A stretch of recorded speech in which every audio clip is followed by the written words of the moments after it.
Hollow Knight te ment. Ok, on va faire un petit jeu. À ton avis, dans le premier jeu Hollow Knight, combien il y a de doubleurs? 0. Voilà, je te donne la réponse directe, hein, c'est pas des doubleurs, mais alors pas du tout. Ce jeu m'a fait croire pendant très longtemps que, en fait, les voix étaient doublées par des comédiens et comédiennes pros qui sont là dans le métier depuis très longtemps. Alors que pas du tout. Tiens, Hornet par exemple, sa doubleuse Makoto Koji, de base elle, c'est une animatrice et une illustratrice. Les développeurs, c'est-à-dire Team Cherry, ont pistonné une pote à eux et puis voilà, ça s'est fait comme ça. Sauf que, pas vraiment. Bienvenue à Adélaïde, une ville côtière d'Australie, mais surtout quartier général de la Team Cherry.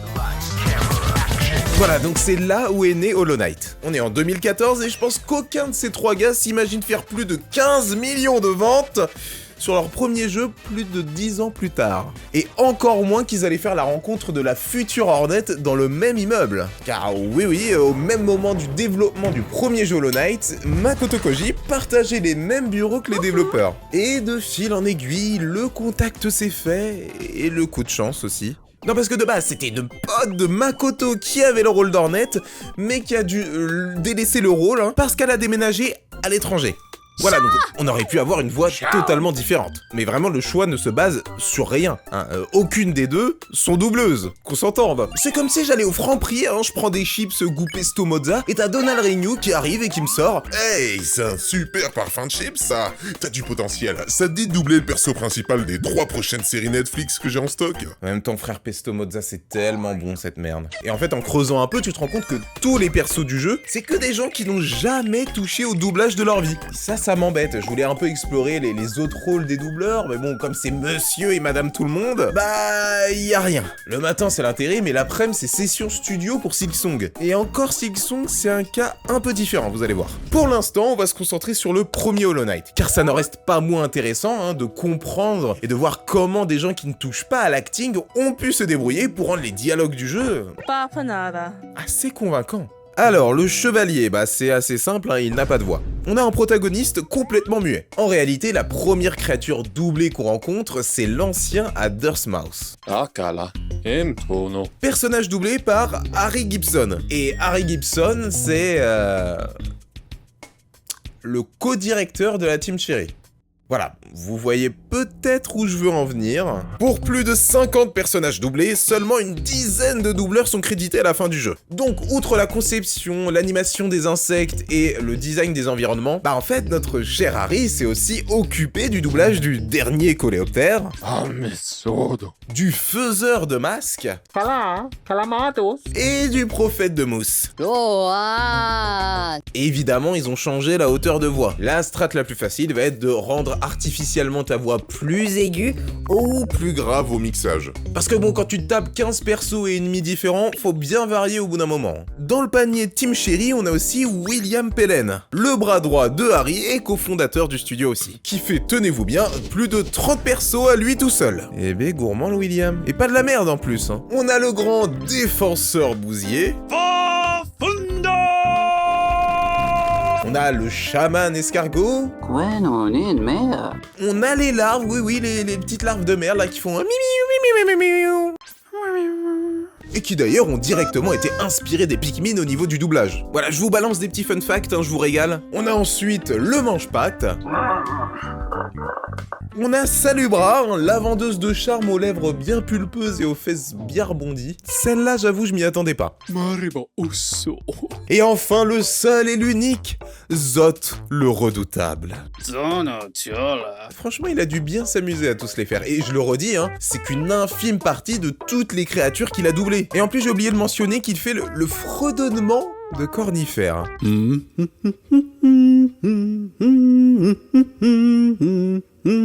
Oui, alors, il pousse uniquement la chantonnette, parce que la voix parlée de Cornifère, c'est Dave Casey, l'ex-responsable de la direction technique d'Hollow Knight. Il corrigeait les bugs, en gros, voilà, c'était son taf. Pourquoi deux voix différentes pour un seul perso ?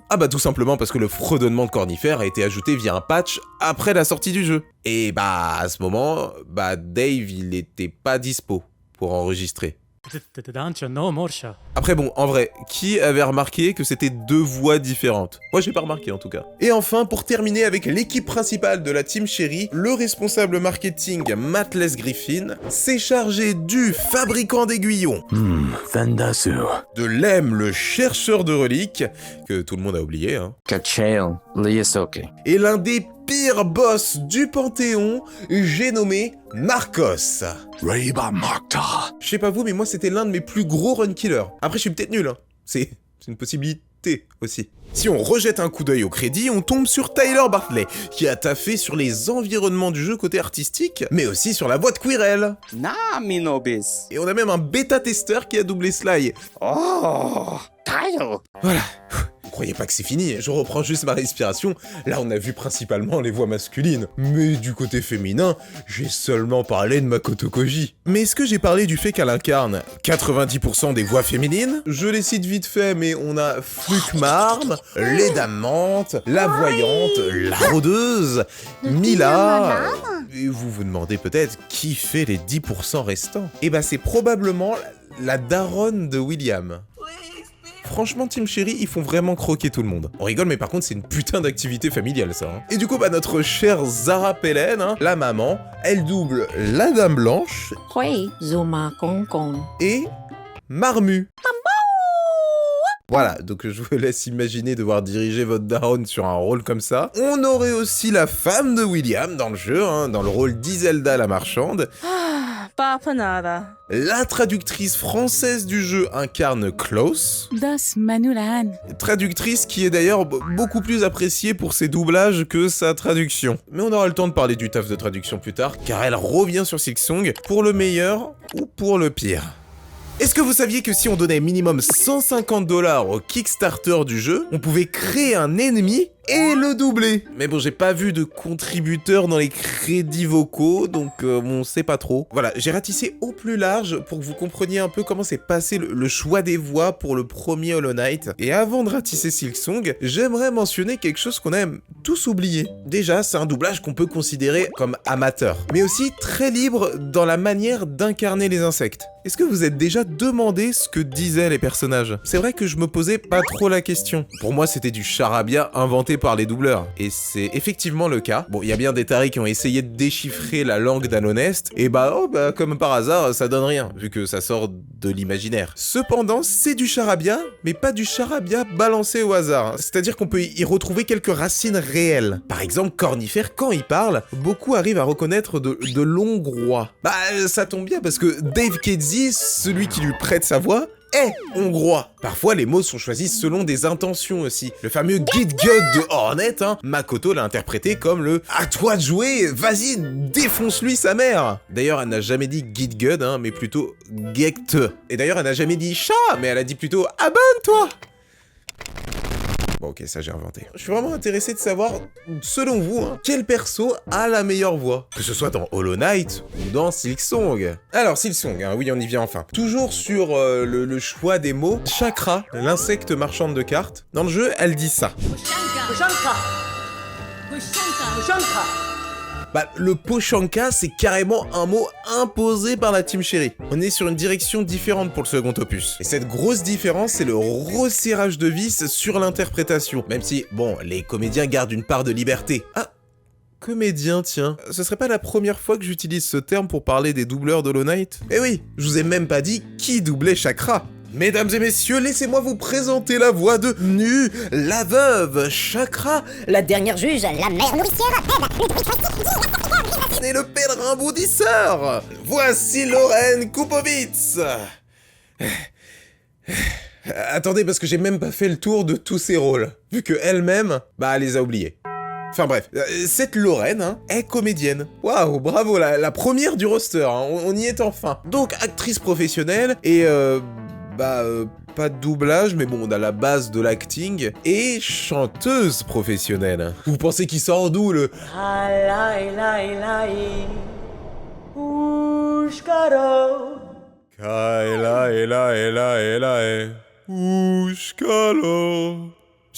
Je le fais bien. En interview, elle nous sort qu'elle a fait plus de 20 créatures non pitchées, donc sans changer la hauteur de sa voix. Bon, déjà, je n'ose imaginer le véritable nombre de persos doublés uniquement par elle. Mais surtout, comme c'est beaucoup, on peut s'amuser à reconnaître la voix de Lorraine un peu partout.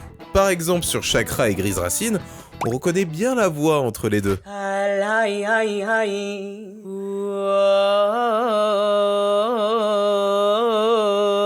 Et même sur Peb, même si la voix est un petit peu plus légère.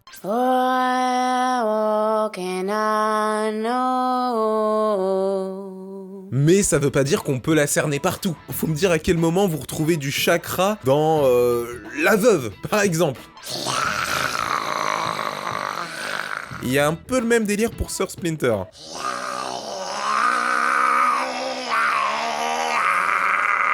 Voilà, bon, elle ne fait pas que vomir sur le plateau, puisqu'elle sait très bien rajeunir sa voix pour des persos comme Gilly. Ainsi que ma petite préférée, Nu.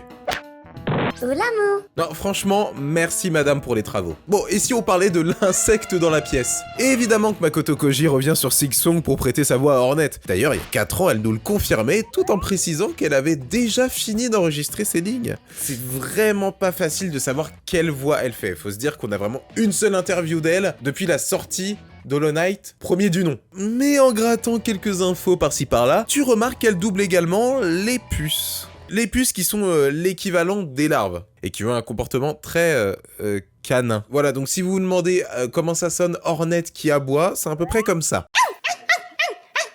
Voilà, c'est tout pour Madame Koji dans Silksong. Ah bah j'ai fait ce que je pouvais parce que quand le carton de doublage ressemble à ça et que la doubleuse concernée a répondu à 3 questions il y a 10 ans, les recherches c'est un peu compliqué. Par contre, si on s'amuse à checker les crédits, on la retrouve dans une toute autre catégorie. Eh ouais, je vous avais dit qu'à la base c'était une illustratrice. Et bah aujourd'hui on la retrouve au design de personnages du jeu. Je pense qu'on peut dire que la boucle est bouclée. Ou que le fil est tissé.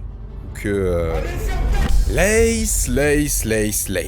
Je vous le dis direct, c'est mon perso préféré. Parce que de 1, déjà, bah, délicieux design, hein, et de 2, bah, délicieuse voix aussi. Ça peut sonner japonais, et c'est pas un hasard parce que Mitsuki Hashimoto, sa doubleuse, hein, elle est japonaise. J'ai pas l'impression qu'elle ait fait d'autres personnages, et vu comment elle a été recrutée, je suis pas choqué. Attention, est-ce que vous êtes prêts pour connaître la technique pour être recruté sur le doublage d'un jeu de la Team Cherry? Elle a fait des dessins, des fanarts d'Hollow Knight. Voilà. En fait, c'était l'une des premières artistes et surtout l'une des plus investies dans la commu. Donc voilà, si vous voulez votre voix dans Hollow Knight 3, ah bah, faut bombarder, hein, c'est maintenant. Hop. Et on fait des dessins normaux, hein. Je rappelle que c'est des insectes. Alors, on a vu pas mal de persos, il nous reste quoi? Ah mais oui! Trop bio! Et c'est encore un bug avec 0 expérience dans le doublage. Il est même développeur en Australie. Et t'as fait pas loin de Team Cherry. On commence à voir un pattern se répéter, je crois. Mais laissez-moi juste nommer le doubleur, ça va peut-être vous surprendre un peu. Voici Matt Trobiani. Oui, les devs ont donné ce nom au personnage suite à la performance du gars. Bro ne pouvait pas être autant dans le jeu que ça. Son nom maintenant, c'est du lore canonique. Bon, il a fait quelques autres persos moins importants, comme de simples ennemis et une puce aussi. Mais voilà, hormis ça, il a son nom dans le jeu et ça, c'est la classe. Bon, alors, retournons voir les crédits. Ah oui, il y a le créateur de Stardew Valley. Voilà, bon, on sait pas vraiment ce qu'il fait là, mais il est là. Et puis, c'est même pas du Star Talent, personne n'en a fait la pub. Ensuite, on a des noms qui reviennent du 1, des bêta-testeurs encore, beaucoup de bêta-testeurs d'ailleurs, et une traductrice. La même traductrice qu'Hollow Knight, Madame Chaloulou, qui double donc Sherma. Faridula Simanet, Doni Poinavodine. Franchement, à chaque fois que je le croisais dans Silksong, moi j'avais le big smile. Hein. Ah bah, ça me régalait. Par contre, je l'avais un peu moins en lisant les dialogues du jeu. Ah bah, le sourire, tu le perds très vite quand dans les premières heures de jeu, tu tapes des fautes de grammaire. J'ai personnellement expérimenté les mots manquants. Voilà, donc c'est-à-dire que je fallait que je devine hein, l'histoire. Alors, rien d'important de sauter en général, mais bon, je joue à un Metroidvania et d'une minute à l'autre, je me retrouve à jouer au texte à trous. Pas fou. J'ai eu le droit également aux balises de texte. En fait, vous ne le voyez pas en général, mais il y a du code invisible dans les boîtes de dialogue dans les jeux. Pour faire des retours à la ligne, mettre un mot en gras, changer la couleur du texte. Et ça, on n'est pas censé le voir. Bah là, on le voyait.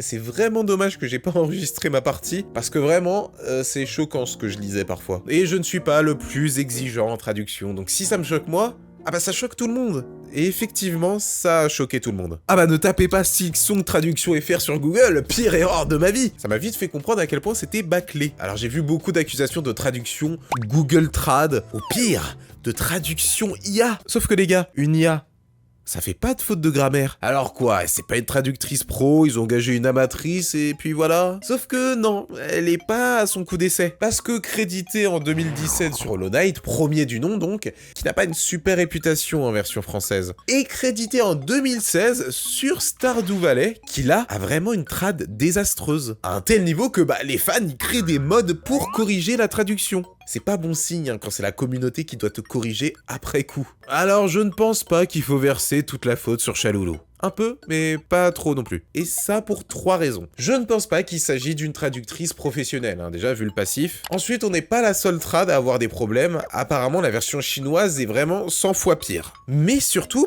Chaloulou est seul dans la traduction. Alors que si on regarde les crédits, pour chaque langue, ils sont minimum 2 traducteurs. Il va savoir pourquoi le portugais, il y en a 3. Mais du coup, s'il faut vraiment blâmer quelqu'un, c'est la team Chérie. Je ne connais pas les délais de traduction, je ne connais pas le professionnalisme de chaque personne. Mais en tout cas, je sais qu'il ne faut pas mettre une seule personne chargée de la traduction d'un jeu aussi gros que Silksong. La quantité de texte est aberrante, évidemment qu'il faut au moins 2 traducteurs principaux et au minimum une personne en plus qui va se charger de la relecture. Je sais pas où en est le jeu actuellement, dites-moi si les plus gros problèmes ont été corrigés. Dites-moi les erreurs de traduction que vous avez rencontrées en vrai. Autant en rire, j'ai envie de dire. Mais surtout, reportez ces erreurs-là à la team Chérie, prenez contact avec eux, ils ont un site fait pour ça. Sur Hollow Knight, j'avais pas trop été perturbé par la trad de souvenirs, sachant que j'ai joué au jeu bien longtemps après sa sortie, donc j'ai espoir que ce soit corrigé dans Silksong si ce n'est pas déjà le cas. Mais merci Chaloulou pour Sherma, tout de même, j'efface tous tes crimes. Le doublage d'Hollow Knight progresse et se professionnalise, ça on l'a vu. Et à ce rythme, on aura peut-être Chris Pratt dans le DLC. DLC qui sortira cette année, on l'espère. Après, il y a les fans, et les fans, ils savent nous occuper. Notamment avec le plus grand projet de fans mêlant doublage et jeux vidéo, à ma connaissance, Hollow Knight Vocalized. Oui, ils ont doublé tout le jeu. Oh, you've woken at last. I couldn't have asked for a better place to employ my talents. Vous ne savez pas à quel point j'aimerais faire ça en français, et si je pouvais stopper le temps, je l'aurais fait. Malheureusement, faire des modes de doublage, c'est le pire truc en termes d'organisation, surtout quand tu commences à avoir plein de doubleurs. Et là, pour ce mode, ils en ont appelé plus de 100. Non mais voilà, je préviens direct avant qu'on me fasse l'habituel. S'il te plaît, fais un mode VF d'Hollow Knight, s'il te plaît, s'il te plaît, s'il te plaît, s'il te plaît, s'il te plaît, s'il te plaît. Je commence à être rodé depuis la vidéo Mori, et la vidéo Céleste, et la vidéo Pokémon. Par contre, si vous voulez que je fasse une vidéo où je donne des voix françaises aux persos d'Hollow Knight, ça, faut me le faire savoir en commentaire. Et faut me suivre sur Insta, surtout Insta, et rejoins le Discord.